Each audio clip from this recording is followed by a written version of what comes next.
Aloha. Aloha, is this Dave Lawrence? It is, Dave. Hey, Geoff Tate. Hey, Jeff. How you doing? Doing great. Probably not as comfortable as you are in the heat of Hawaii. Well, I'm actually just recovering from getting back from the Zeppelin thing, so I'm not as comfy as I usually am. I'm suffering from some major day after jet lag from my 24-hour journey. But oh yeah, that'll do it to you. Huh? And it was cold over there. But so hang tight, Jeff. You ready? Yeah. Cool. It's Dave Lawrence. How you doing? I'm grateful you're here with me today and every day that you listen to my show. And today we have a very special guest joining us this afternoon. He is one of rock's legendary vocalists, such a distinctive voice, hugely talented, and a very respected artist.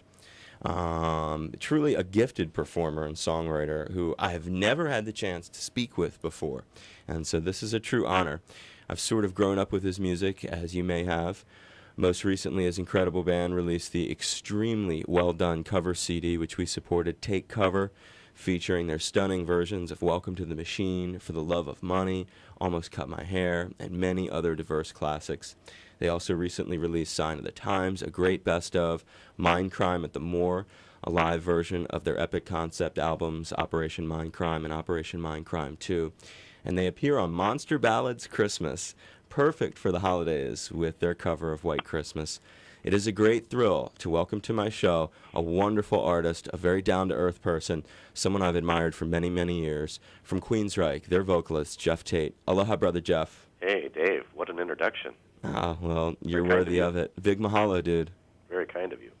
Very kind of you for taking time. And there are many great things happening in your world right now, and I love all the positivity coming from the Queensryche camp. Perhaps most timely, this holiday cover. Why, of all the classics, which you could wrap your unique voice around, was it White Christmas? Well, you know, we were actually just asked to do that song. Really? Yeah, we were playing a festival in Spain during the summer, and J.J. French, who's an old friend from Twisted Sister, slid up next to me at the table. I was having dinner there, and he said, "I won't take no for an answer, but you must perform White Christmas on my Christmas album." Is that really how it went? Yeah, what could I say? I mean, he's like 6'5", dressed in drag, kind of scary guy. And he's a very special guy too. All those cats in Twisted Sister are. So that's how it came about. So it wasn't mulling over any of the other amazing chestnuts that you could have done. No, he made it pretty clear. So he was. I guess it was. I'm thinking out loud here with you. So he had in mind what he wanted to do with this record, which is his, really. That's right. Yeah, he was really in charge of the record, and he had an idea for it, and kind of a creative brainstorm on the whole thing. So when did you actually record it? I'm not quite certain the date, but it was sometime this last summer. Right. So I remember we were in the studio, and then my wife called me on my way home and said, "You got to stop at the grocery store for dinner." So I'm in the aisle of the grocery store, and I'm wheeling the cart through there, dressed in shorts and sandals and a Hawaiian shirt. And apparently I'm an absent-minded whistler, and I'm like... Say that again a little louder. I'm an absent-minded whistler. So I'm whistling White Christmas, and a woman turns around and she says, "So nice to see somebody in the Christmas spirit so early in the year." Yeah, so I remember it being very hot and summery that day. Yeah, well, that's what I was going to ask, is like a lot of these, to do a Christmas record, often you've got to, like you've just pointed out, you're not recording it during the holiday season, so you're sort of getting into the holiday season early. That's right. As that woman pointed out. Is it weird to be recording something like that so out of season? Yeah, it is kind of weird. We actually decorated up our studio with Christmas ornaments. And just to get into the vibe? To get into the vibe, yeah. Were they Queensryche Christmas ornaments? Or just... Well, they were, actually. Have you ever done a holiday song before? No, I haven't. Oh, but I like holiday songs. I think that it's a nice thing that this album offers is some variations on some of the classic, Christmas songs. Because I think we need it now. I mean, I'm pretty tired of a lot of that stuff, Yeah, and every year bands are doing what you're saying, and either coming up with originals that fit the vibe or covering classics like this. I think it would be a real challenge to write an original Christmas song. I think I'm definitely going to do that. You should. Yeah. I mean, I think you should. Hey, Jeff, I'm going to cough a couple times during this, all right? I'll edit it out later. I'm getting over a cold from this trip, all right? Oh, yeah, me too.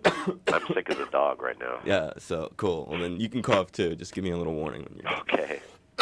This will be a hell of an interview we got. Yeah, there's a... around the holidays, the record that, and I don't know if you own this or maybe you've heard it on the radio where you are, the Skynyrd Christmas record, Christmas Time Again. No, I haven't heard that. They got a couple originals on there. One of them is Santa Claus Wants Some Lovin'. And so when you talk about writing an original, I hope that you add that like Queensryche touch to it. You know. Oh, like, yeah. It definitely have to have that certain style. Yeah, like make it, almost tongue-in-cheek based on something from your catalog. I always like that one from Skynyrd. It fits them, It has the right sound. Are there any other tracks on the record you're particularly fond of? I honestly haven't heard the whole record yet. I just actually got it this week, and I set it on my desk, and it's one of my things to do in the New Year's is listen to it. Nice. Well, you're very busy, and we give you a complete pass on Well, it. I am right now. I'm actually this time of year is our family Christmas time is our holiday time. So we always go someplace for Christmas, the whole family. Nice. So we're actually leaving tomorrow morning to Europe for Christmas. So. And where are you going to go? We're going to Venice, Italy. Oh, dude, you're an animal with that business. And by family, you mean who all are you toting along? Just all my kids. I've got 5 kids. So the wife and the 5 kids, and yeah, crazy. What are their names? Well, I have 5 girls. I've got Emily is my youngest. Isabella is my second youngest. And then there's Miranda, Renee, and Sabra. Wow, cool names. My buddy Jason Steinberg has a daughter named Miranda. That's crazy. You're only the second person I've heard with a. That's a really uncommon name. Yeah, totally. That's what everyone tells him, and I'm sure they tell you that too. Yeah, they do. It makes me feel so old too, man, because you with all these kids, I'm like, damn, man. We're getting into the future when Geoff Tate's got a family of 5 and he's heading to Venice for Christmas. What a place to go. Another cough here, Jeff. Hang on. Have you ever been there before for your holidays? Is it like a tradition to go to Europe, or? No, we the only tradition we have is to go someplace. Okay. We've been to Mexico, we've been to England, we've been to Costa Rica, Spain, just all kinds of different places. Dude, what a nice thing to do. Yeah, it's kind of works for us. It's a nice way that we can all kind of meet up and get together and kind of focus on family, because we're kind of fragmented through the rest of the year, with touring and kids are in school and that kind of thing, And it's just your old lady and the kids? Yep. Nice. Yeah, we just tear it up for like 2 or 3 weeks and, have fun. You are living large, and that's the way life is. I mean, that's how you should be doing it with your portion of the Queensryche fortune. I applaud you for doing that. Venice, I'm envious. I'll be thinking of you. Well, all the kids kind of have a big thing about it. Like during the school year, leading up to the vacation, they all study the language of the place we're going and the traditions, customs, and kind of familiarize themselves with, the art, the literature. So it's kind of like a school trip as well. Yeah, I was going to say, it's twofold, right? There's an Yeah. educational aspect to it that's undeniable. Where'd you go in Costa Rica? Oh, God, that was a long time ago. With those little snow monkeys and stuff they have? Costa Rica's changed, I've been there a couple times, and it's a lot different than it used to be. Same with the Yucatan, in Mexico. But do they still have those monkeys wherever Yeah. you were staying? Yeah. Those are cool. I have a monkey issue. Like a Monkeys are- hang-up? You like them a lot? Or? Well, no, I didn't. They're attracted to me. Oh, really? Yeah, I don't know what it is, but if I get 10 feet near a monkey, they jump on me. And they want to be like on my shoulder, on my head, wrapped around my neck.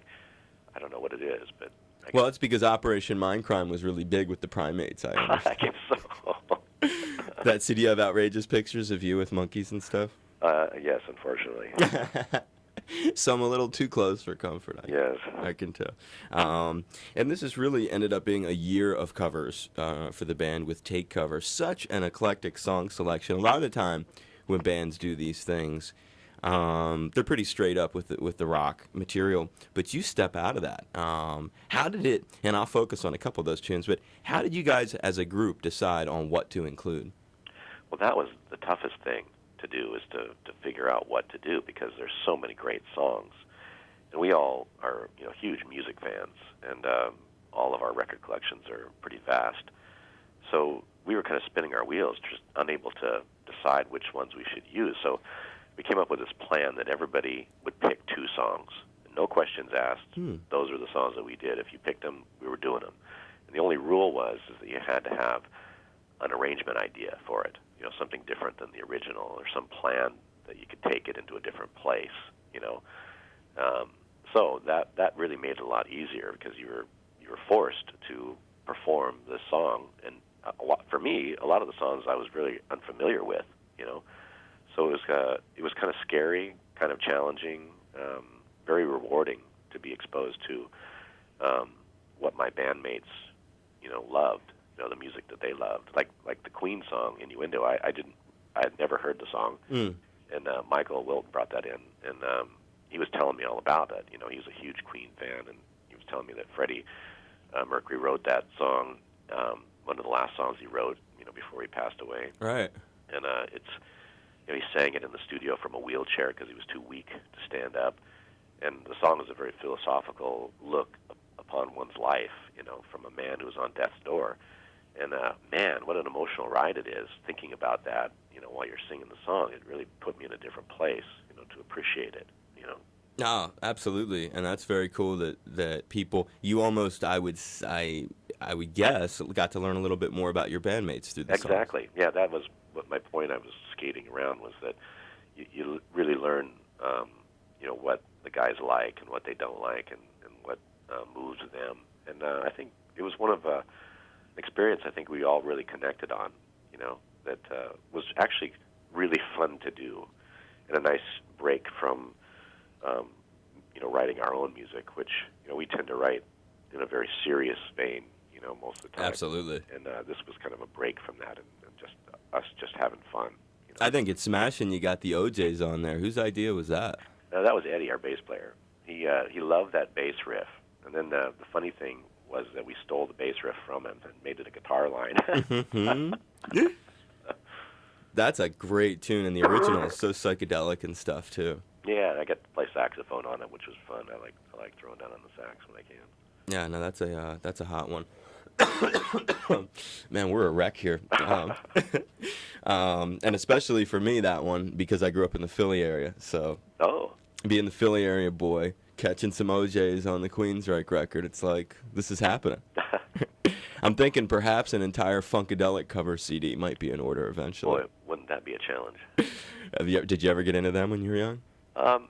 No, Bootsy Collins, you mean? Yeah, the band, one of the bands he came from, the George Clinton band, Parliament. Pre-Parliament, that was more like acid funk kind of stuff. I'm way into funk, and that's where my OJ slice would be. And so I was thinking of that, thinking, man, these guys could rip that apart. What are some of the other artists like the OJs that fans might be surprised to find in your collection, or that you really admire or appreciate? Gosh, I don't know. I wouldn't know how to answer that. Well, you think, right. Like, here's how. You're sitting down with this metalhead kind of cat, and he loves you, and he's, like, breaking out all his old 80s metal stories and stuff, and then he's like, hey, what do you listen to that's totally different than this stuff, which might blow my mind? Oh, well... Trying to rephrase the same question in a way that makes it sink into you a little more. Well, I like all kinds of music. I grew up in a time where there weren't all these constraints around music. It was all called rock. It wasn't subcategorized and chopped up and put into little niches and sold, as sound bites. So we grew up listening to everything. From the Supremes, to Otis Redding, to Iron Butterfly and the Stones, and the Beatles. You name it. It was all rock music. Yeah. And so we pull from a pretty large, influential pie there, when we write music and when we listen to music. Yeah, well, you dropped a few names. That was a worthy. I think that I really particularly like Crosby, Stills, Nash and Young from the Hence, Almost Cut My Hair being on the record. Yeah, I love that song and what it means. because back then in the 60s, people grew their hair as a statement. Totally. It's not like it is today where it's more of a fashion, and then it was a statement against, the man. It was against the corporation. It was against the machine, and he's contemplating cutting it, questioning, does it really mean what it used to mean to me anymore, and then in the end he says, I couldn't do it, I couldn't cut my hair because I feel like I owe it to somebody to wave the flag. That's right. Flag, and I really relate to that. That's the spirit, really. Even if we don't have long hair, it's sort of the vibe of sticking to your guns of rock. Right, or just your individuality. That's right. And not giving into what public opinion says or what people say you should be doing, or the kind of music you make or the kind of decisions you make with your life. It's your life. And it's you short. That's right. It's very enjoy short. Every moment of it. Damn right. Listen to my man saying that. Killer advice from someone who's been there and done it. I love hearing that. I just ran into David Gilmour at the after party for the Led Zeppelin show at the O2 the other night. He has not heard Welcome to the Machine yet, apparently. Are you more of a Roger or Dave guy? Oh, I enjoyed the whole band. Yeah, I've met Nick Mason, the only one. Well, I met Dave one night after show of the Momentary Lapse of Reason tour in London. I was backstage, and I had one of those fan out moments, where you meet somebody you really respect and you can't think of what to say. I can relate. Yeah, so I ended up asking him to give me a smoke. And, so he did. He handed me a Marvel light, and so I'm lighting it up. Before I can say another thing, he goes, "Well, could you leave me alone now?" Dude, that is such comedy because, quite frankly, that's the Dave vibe.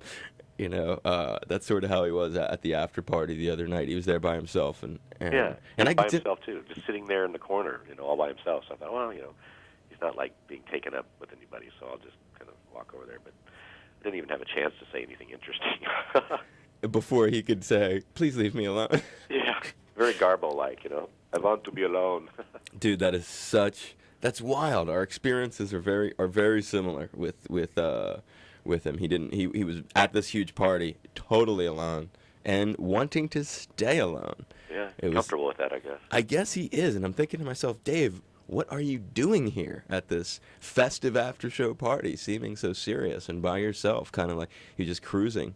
But I did have the moment to ask him, because I knew I was going to be speaking with you, and he had not heard that cover. He seemed sort of oblivious to it. Yeah, we got a really nice letter from Brian May from Queen. Nice. One from Tim Rice, the writer who wrote Heaven on Their Minds from the Jesus Christ Superstar album. That's nice when people write you a little note. Yeah, and really acknowledge that. it. Thank you for doing that. Yeah, Brian's good like that. Yeah, he's a whole different kettle of fish. He's been on my show too. He's a wonderful guy, and that's good that he liked your cover. Yeah. And you know what? Getting back to Dave, I sort of would think Dave would have liked it too, just because Queensryche is a very thinking man kind of band, like Floyd. But maybe it's from a generation past Dave that he couldn't quite get it, where Brian, I don't know why, but that would make sense sort of that Brian would acknowledge you too. Oh, I think Dave would like the cover because we kept the spirit of it, I think we kept it sort of cold and mournful. It's a very melancholy song. Sure. And we kept that spirit of it. And you know what? Thinking aloud with you, it's always been like sort of a Roger tune anyway. Maybe that's would throw Dave off too. Well, maybe. You know what I mean? He'd look at that and be like, "Oh, that's one of Roger's numbers." Yeah, I'm not even interested. Exactly. I'll pass on that, regardless of who's covering it.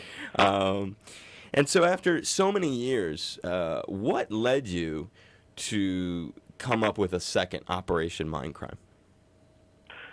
Well, it's been something that we started a long time ago. In fact, originally, Mindcrime 2 was going to come out after Empire, and that was the plan.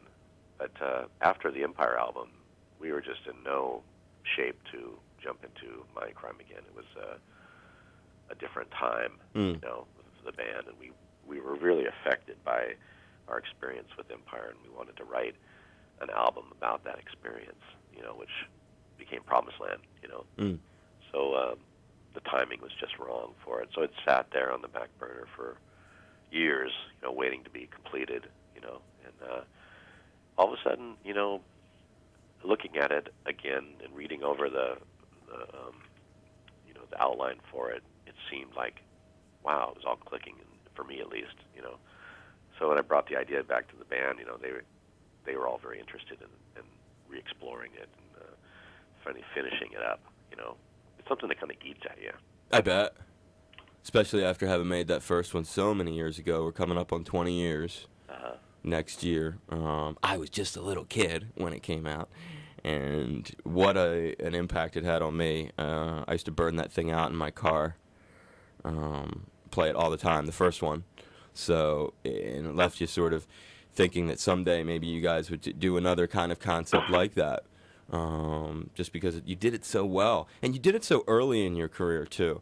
You really deserve praise, the first one, that is, that you were able to come up with a record like that. That really, it flowed, man. I mean, it wasn't just thrown together. It really was a sweet concept album.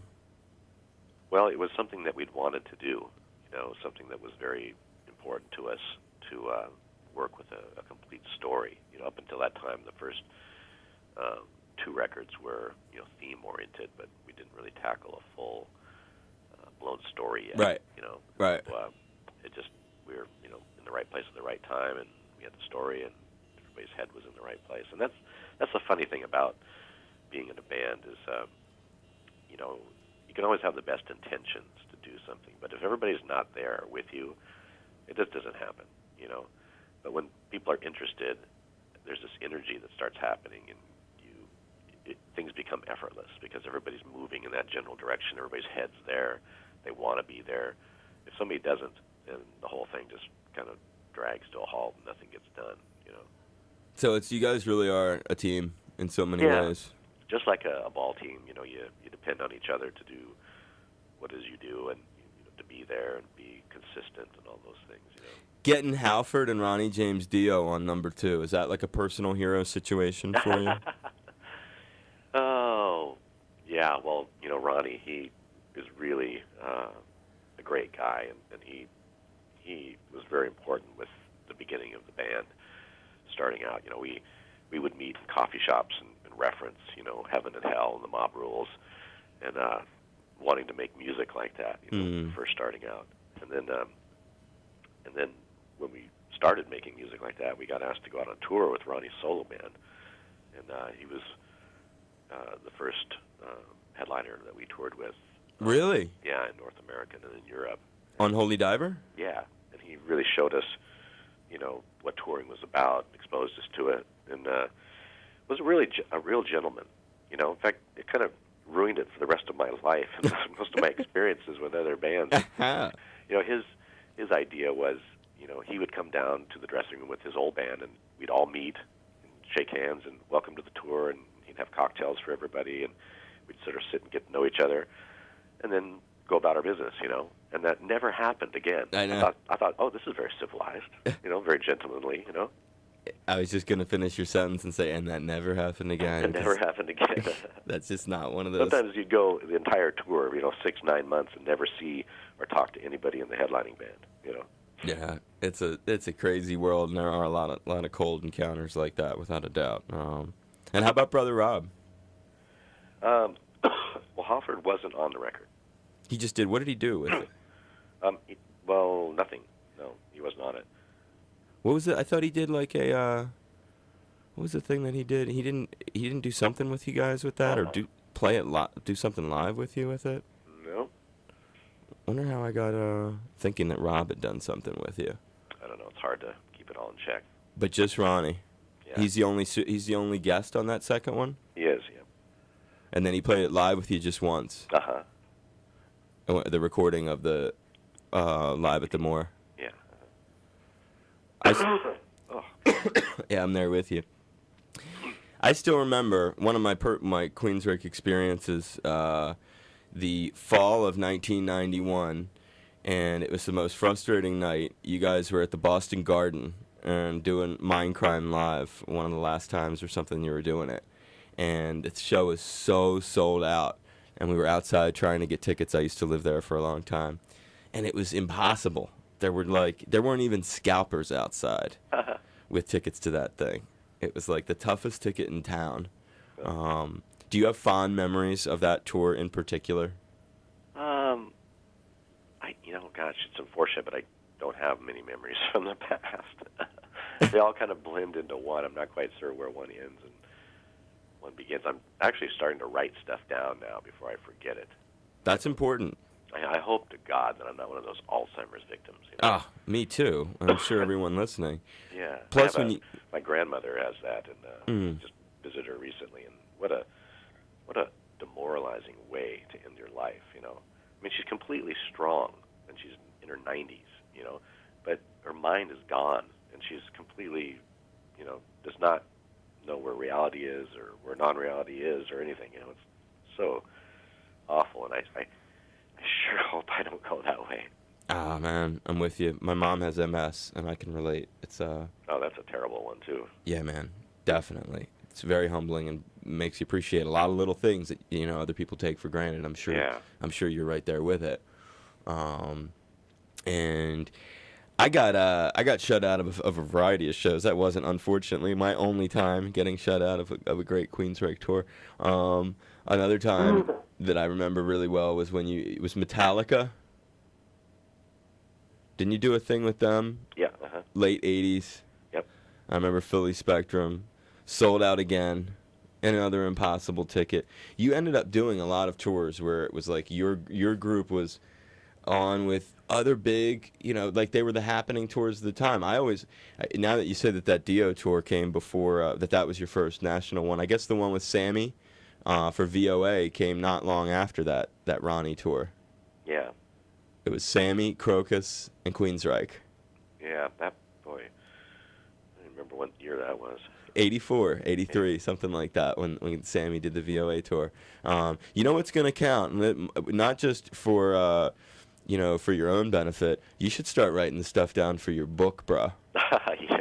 Because you're going to need this stuff. I mean, 25 years from now, when you're writing the tell-all, you're gonna want all the details. So start jotting it down, Brother Geoff. Well, what was kind of funny is the other night I was invited to this TV show in Los Angeles for, Gene Simmons has that reality show on now. Yeah. And they taped him being roasted in L.A., and they had all these different comedians and musicians showed up and all that. And so they're asking me on my memories of being on the KISS tour, and I had this great memory of, backstage one night, and Gene was apparently going out with Cher and Diana Ross at the same time, and neither women knew about each other, and unexpectedly they both showed up at the same show, and backstage they got into a fist fight, and it was a brawl. I mean, it was blood and hair and the two chicks. Clothing. And what was funny about it was I was relating the story, and then later during the roast, they had Gene sitting on stage in a chair, and then they had these two drag queens come on dressed like Cher and Diana Ross, and they did this whole act, and they came up and they ended up getting in a fight on stage. And it was acting out your memory. Acting out my memory, And these people around me at the time when I was telling them, they were, "Oh, you got to be kidding! Is that real or not real?" So it kind of gave my story some authenticity there. Oh, it does, and that's one you witnessed that firsthand, Geoff. Yeah, it was scary. How far away from it all were you? Just a few feet, or? Oh, I was just standing right next to him. In fact, I have. I wish I would have kept the jacket. I have some of Diana Ross's blood. Who do you think won? Diana Ross. No. Cher? Yeah. You had some of Diana Ross's blood on your jacket. Yeah. Cher is tall and lanky. She's got this long reach, so Diana Ross couldn't even get close to her. And they were just. And how long did they go at it until? And then what happened? I mean. Well, the security came in and grabbed them both and hauled them out of there. It started with words. It started with the cold glance, the realization of what was going on, and then all of a sudden, Dude, highlight. This is a great story. And where was Brother Gene during all this? Gene was in between them, and getting pummeled as well. Oh. Yeah. And hair flying around, hair too. Flying, clothes ripped, blood, guts, gore. Like a Rob Zombie video. Oh man. Well, you gotta, and that's another one. Get any of the loose details. Put them down, because in your book, I'm saying stretch that out. That's going to be a whole chapter that's going to help sell major copies. You're like, I was a first-hand witness. Are there any photos? I wonder of that. I've never seen any, no. Man. But it's funny that somebody knew about that, because the drag queens reenacted it. The roast. 20 some odd years later. So. How many people were present? At the roast? No, at the backstage. At the brawl, the brawl of the century between Diana Ross and Cher. Oh gosh, I would say maybe 15, 25 people, something like that. Man, if they had only had camera phones back then, Jeff. Oh yeah, boy. Nowadays everything's on YouTube. Yeah. Minutes, Yeah, but you could have at least gotten a couple, and then you could be including previously unseen photos. You could throw that in the book too. So how was that Crazy Heaven and Hell Alice tour? Was that a great, knowing your relationship now with Ronnie? And I didn't realize that you guys had, plus you spoke so eloquently of how kind he was to you. Was that tour a rewarding experience? It was. It was really a treat. In fact, we weren't planning on touring this last summer because we're working on a new studio album. But when they called and invited us, we just couldn't say no because, my God, legendary bands. Huge. Yeah, and what a treat to be on stage with those guys. And it's funny, but I really didn't have such an appreciation of what Tony Iommi and Geezer Butler did until I actually was up on stage watching them and hearing the way they play together. Mm-hmm.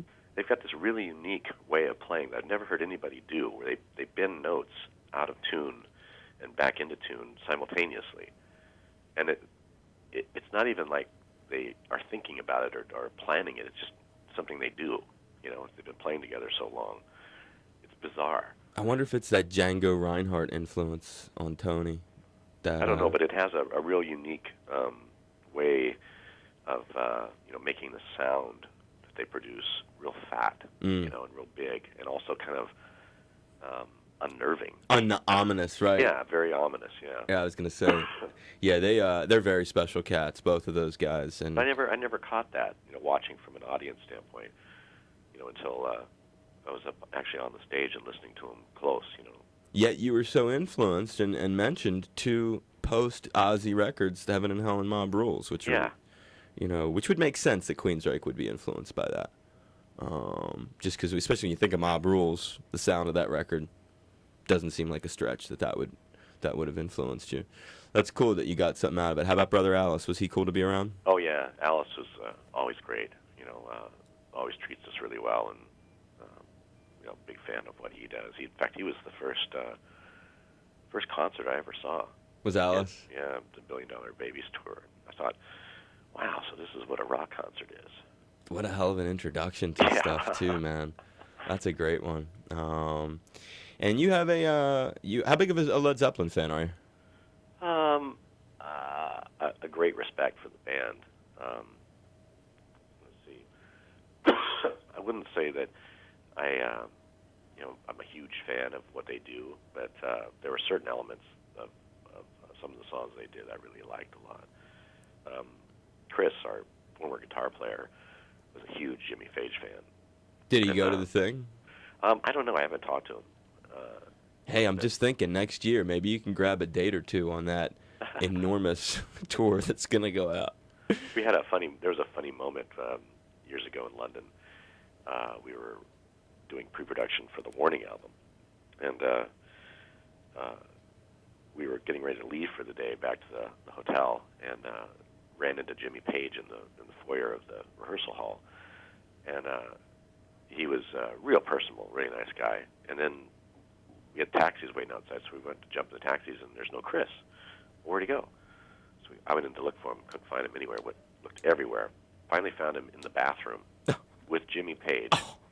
And they've had guitars in the bathroom with their feet up on the urinals playing guitars together.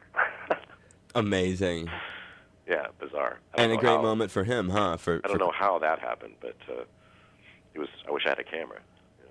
But that must have been a highlight in Chris's life. Oh, yeah, yeah. Well, they ended up going out and hanging out for a couple days and seeing London from Jimmy's point of view. Oh, wow. Yeah. What a cool thing.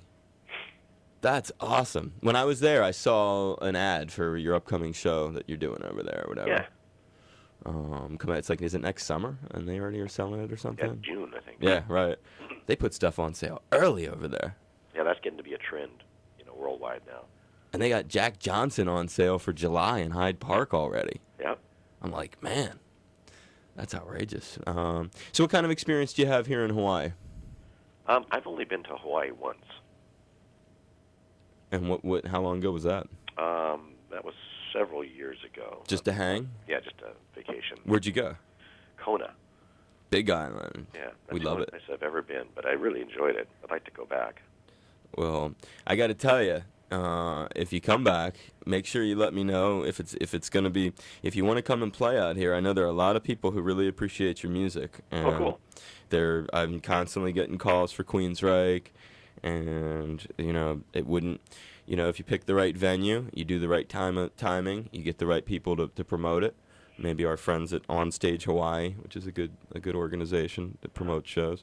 I'd be happy to strongly support it myself, and I can speak for a number of people who greatly care about your music. It would really be something to have you here. Oh, that'd be great.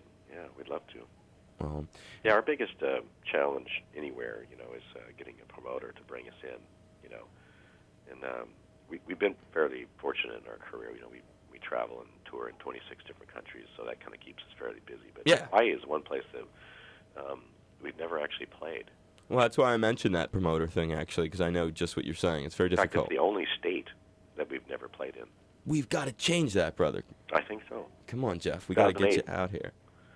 And promise me if you do come, if you're on Oahu, even if you come and visit Oahu, that you'll stop by my show and hang out. Oh, absolutely.